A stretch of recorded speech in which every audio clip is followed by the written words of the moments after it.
Bonjour et bienvenue dans la chaîne solidaire du Podcapsuleur, le podcast qui aime la bière et les brasseurs. Aujourd'hui, on s'intéresse aux initiatives qui visent à soutenir la filière CHR, entendez café, hôtel, restaurant, car depuis mi-mars, ils sont fermés et d'après les dernières annonces d'Emmanuel Macron, ils le resteront encore après le 11 mai, date théorique d'une éventuelle levée progressive du confinement. Face à cette situation catastrophique, des initiatives solidaires sont nées pour soutenir cette filière très durement éprouvée.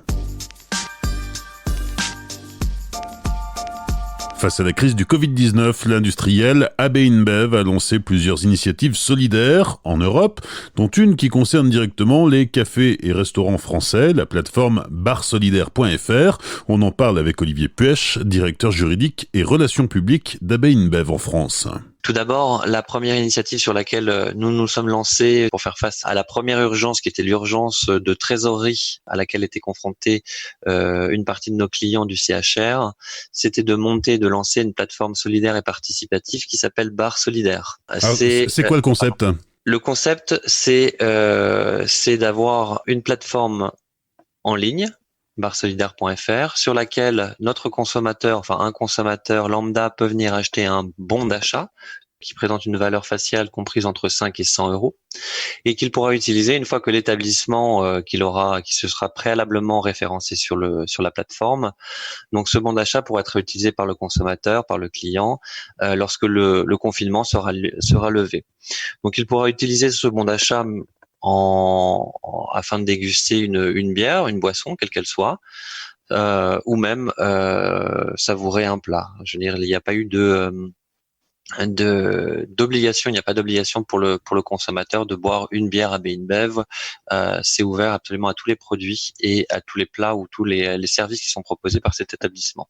D'accord. Ce que fait AB InBev, c'est de collecter, elle utilise cette plateforme pour collecter l'argent et la reverser immédiatement donc à l'établissement qui aura été choisi. Dans un second temps, AB InBev s'engage à doubler le montant qui aura été souscrit par le consommateur et à le doubler en équivalent bière. Concrètement, cela signifie quoi ? Cela signifie que AB InBev doublera le montant en produits bière AB InBev. Si je prends un exemple concret, un consommateur qui viendrait souscrire un bon d'achat d'une valeur faciale de 50 euros, InBev reversera immédiatement ces 50 euros qu'il aura collectés auprès du consommateur et prend l'engagement de verser 50 euros de produits AB InBev bière. Donc, ça sera soit en bouteille, soit en fût, selon le montant qui aura été collecté pour un même établissement. Donc, ça permet effectivement de répondre à un double objectif. Un premier objectif qui est celui d'un objectif de trésorerie immédiat, puisque ça permet quand même d'alimenter l'établissement du montant de ces fonds récoltés, et dans un second temps de permettre d'offrir de la gratuité à l'établissement, ce qui lui évite justement donc de sortir de la trésorerie pour acheter nos produits. Donc ça, c'est une première initiative. Elle est valable uniquement en France pour l'instant ? Alors c'est une initiative qui a été montée par le groupe au niveau européen, puisque cette initiative a été lancée en Angleterre, en Belgique et aux Pays-Bas. En Belgique, qui est le berceau de cette initiative, l'initiative s'appelle Café Courage. Est-ce que vous avez déjà un retour sur cette opération et sur son succès ? Alors en Belgique, l'opération Café Courage, qui a été lancée il y a à peu près 3 semaines, rencontre un énorme succès puisque nous sommes déjà à 2643 établissements, donc café, bar, inscrits sur la plateforme. Oui.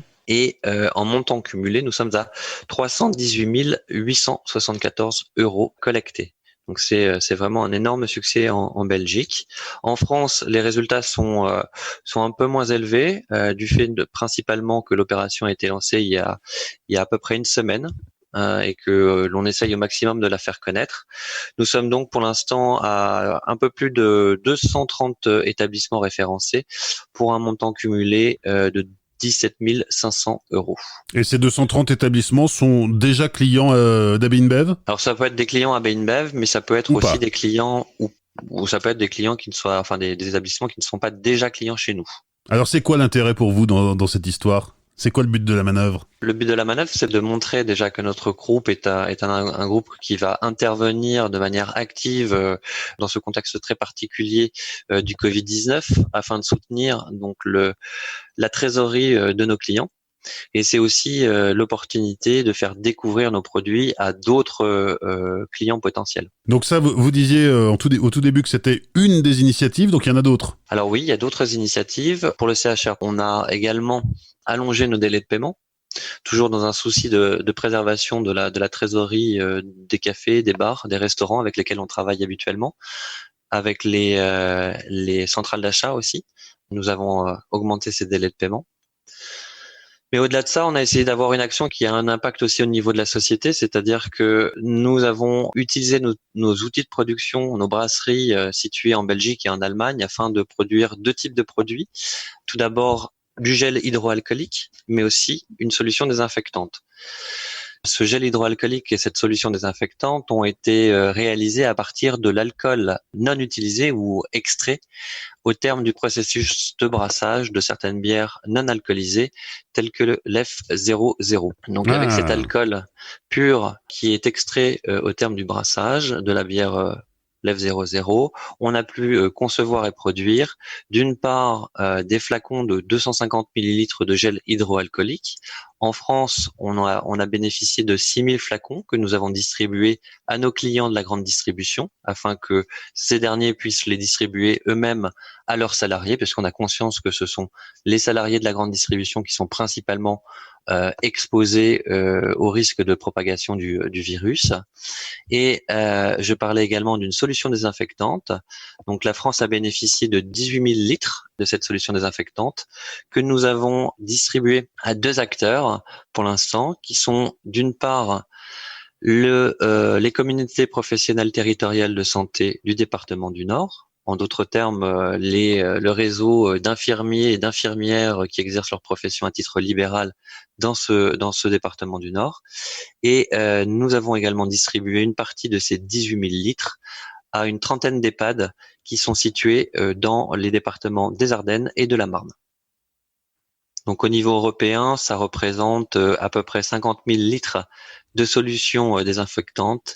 Et si nous revenons sur les flacons de gel hydroalcoolique, on est sur une production de 26 000 flacons pour l'instant, qui ont été distribués, donc je le disais, en France, mais également en Belgique, en Allemagne, aux Pays-Bas et en Italie. Donc c'est une première production, elle sera suivie par d'autres productions bien évidemment, courant du mois d'avril ou fin avril. Donc j'attends moi la suite de cette production pour pouvoir la distribuer à d'autres intervenants et notamment d'autres hôpitaux en France. Enfin, dernière initiative, nous avons commencé aussi à distribuer de la LEF00 à 2 acteurs, tout d'abord donc aux banques alimentaires à travers le pays, mais également à un certain nombre d'établissements hospitaliers, cliniques et hôpitaux. Nous avons par exemple reçu une chaleureuse lettre de remerciement de l'hôpital de Roubaix dernièrement, qui était ravi d'avoir pu bénéficier de ce don qui permet justement d'organiser dans ce contexte si difficile, d'organiser des moments de relaxation ou de plaisir en savourant donc une bière sans alcool. Et donc, le fait de continuer à produire de la bière sans alcool, ça permet de fabriquer de l'alcool et de produire du gel hydroalcoolique. Exactement. C'était l'occasion justement d'utiliser cet alcool pur que nous n'utilisons pas d'habitude, pour pouvoir en faire quelque chose au service de la communauté. Olivier Puech, directeur juridique et relations publiques d'AB InBev en France. J'ajoute qu'habituellement, cet alcool pur est revendu à des sociétés produisant des spiritueux. On vient de parler de la plateforme barsolidaire.fr, mais il y en a d'autres, comme j'aimemonbistro.fr, coursescontrelamontre.fr et sauvestoncommerce.fr. À Paris, la Finemousse propose sa propre solution. Vous retrouverez toutes les infos utiles dans la description. Vous êtes un professionnel du monde de la bière, vous portez une initiative solidaire pour surmonter la crise. Venez en parler dans cette chaîne solidaire du Podcapsuleur. Pendant le confinement, le Podcapsuleur donne la parole aux gens du monde de la bière qui ont des trucs à dire et à partager dans un élan de solidarité. Et rappelez-vous, tout seul on va plus vite, mais ensemble on va plus loin.